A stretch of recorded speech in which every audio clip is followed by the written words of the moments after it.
क्या आप ये चाहते हैं कि आपका माइंड हमेशा आपके कंट्रोल में रहे और आप उसे अपनी मर्जी के मुताबिक काम ले सकें?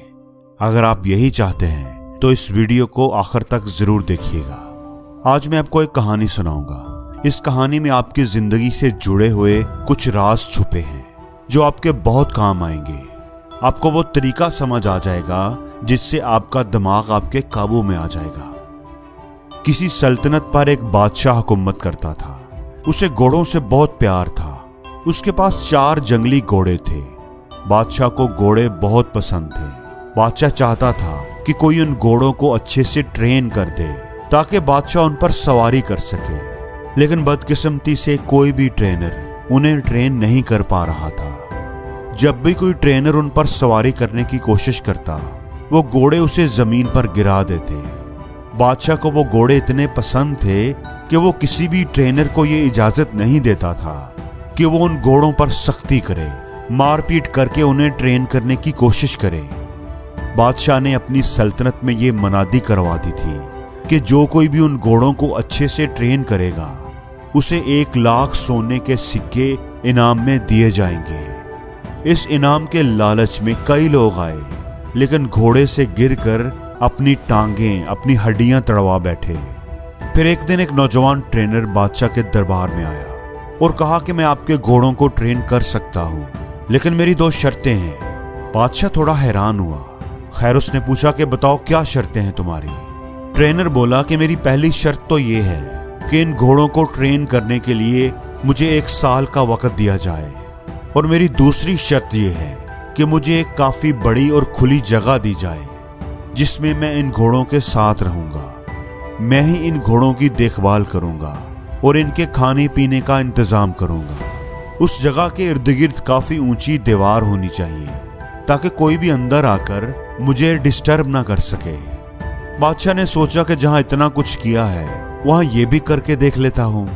बादशाह ने कहा, ठीक है, तुम कल से आ जाना, तुम्हारी सारी शर्तें पूरी कर दी जाएंगी। वो ट्रेनर वादे के मुताबिक कल आ गया और सभी घोड़ों को एक बड़े से बाड़े में ले जा करके उसने छोड़ दिया, खुला छोड़ दिया।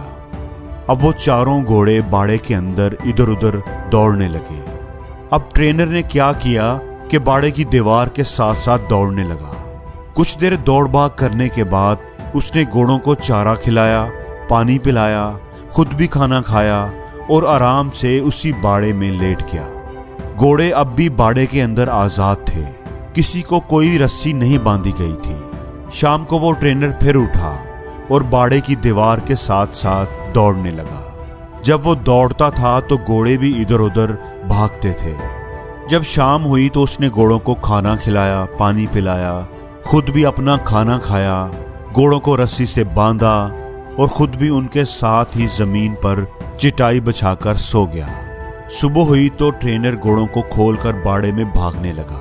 अब यही उसका रोज का मामूल था।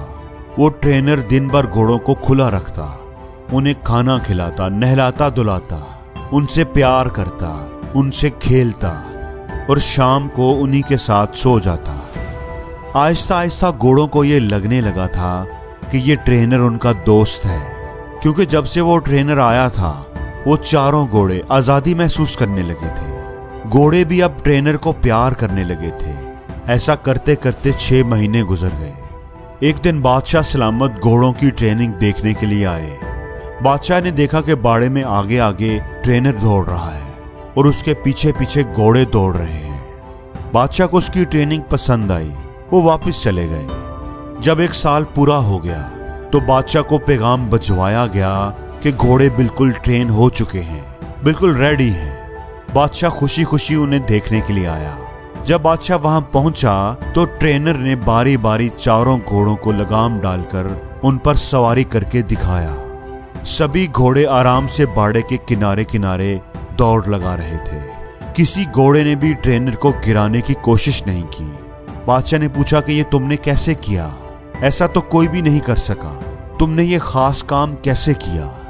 ट्रेनर ने कहा कि पहले मैं इनके साथ रहकर, इनको आजादी देकर इनका दोस्त बन गया। मैंने इनका एतमाद हासिल किया। फिर मैं इनके साथ दौड़ता था तो ये भी मेरे साथ साथ दौड़ते थे। फिर आहिस्ता आहिस्ता मैंने इनकी पीठ पर काठी रखने की कोशिश की। शुरू में ये इसे गिरा देते थे, फिर आहिस्ता आहिस्ता ये सीट को लेकर दौड़ने लगे। फिर मैं इनकी कमर पर बैठता था जब ये खड़े रहते थे। कुछ देर बैठता था और फिर उतर जाता था। जब घोड़े मुझे पीठ पर बिठाने लगे तो फिर मैं उनकी पीठ पर बैठकर उनको दौड़ाने लगा। अब नतीजा आपके सामने है।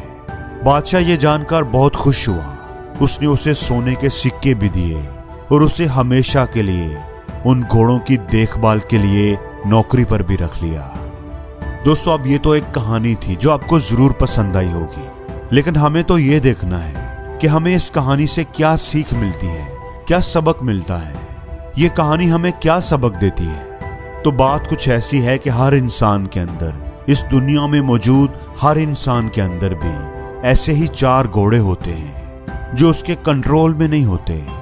परेशानी का घोड़ा, गुस्से का घोड़ा, घमंड का घोड़ा, लालच का घोड़ा। और कहानी में जो ट्रेनर है वो है आपका दिमाग, आपकी अकल, आपकी समझदारी। आपको अपनी अकल से उन 4 घोड़ों को ट्रेन करना चाहिए ताकि ये 4 चीजें, 4 घोड़े आपके कंट्रोल में रह सके। लेकिन इसके लिए आपको उनसे दोस्ती करनी होगी, यानी पहले उनको अच्छी तरह समझना होगा और फिर उन पर लगाम लगानी होगी। और ये सब सब्र से, आहिस्ता आहिस्ता ही होगा। जोर जबरदस्ती से और एक ही दिन में ये कंट्रोल नहीं होंगे। जैसे अगर हम सबसे पहले बात करेंगे परेशानी की, ओवर थिंकिंग की, तो परेशान होना किसी मसले का हल नहीं है, बल्कि अगर आपकी जिंदगी में कोई प्रॉब्लम आ गई है तो उसे ठंडे दिमाग से समझने की कोशिश करनी चाहिए, उस पर तसल्ली से गौर व फिक्र करना चाहिए, फिर ही आपको उस मसले का हल मिलेगा। वरना परेशान होते रहने से कुछ भी नहीं होगा। दूसरे नंबर पर है गुस्से का घोड़ा।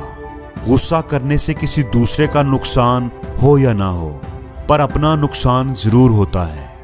कुछ बातों पर, कुछ चीजों पर तो गुस्सा आ ही जाता है। जैसे अगर कोई आपकी इंसल्ट करे या आपके साथ कोई ज्यादती करे तो गुस्से का आना लाजमी है। लेकिन कब, कहां और कितना गुस्सा करना चाहिए, कब करना चाहिए और कब नहीं करना चाहिए, कब हमें अपने गुस्से पर काबू पाना चाहिए, उसे कंट्रोल करना चाहिए और कैसे कंट्रोल करना चाहिए, यही अपने ट्रेनर यानी अपनी अकल की मदद से उस गुस्से के घोड़े को आहिस्ता आहिस्ता सिखाना चाहिए। तीसरा है घमंड का घोड़ा। ये काम मैं कर सकता हूं, इसे खुद एतमादी कहेंगे। लेकिन ये काम सिर्फ मैं ही कर सकता हूं, इसे घमंड कहेंगे। हमें खुद पर एतमाद करना चाहिए, खुद पर फख्र करना चाहिए, लेकिन खुद पर कभी भी घमंड नहीं करना चाहिए। यही बात हमें अपनी अकल के जरिए इस तीसरे घोड़े को समझानी चाहिए। चौथा घोड़ा है लालच। लालच अगर इल्म का हो तो अच्छा है, लेकिन अगर जहालत और बेइल्मी का हो तो बुरा है।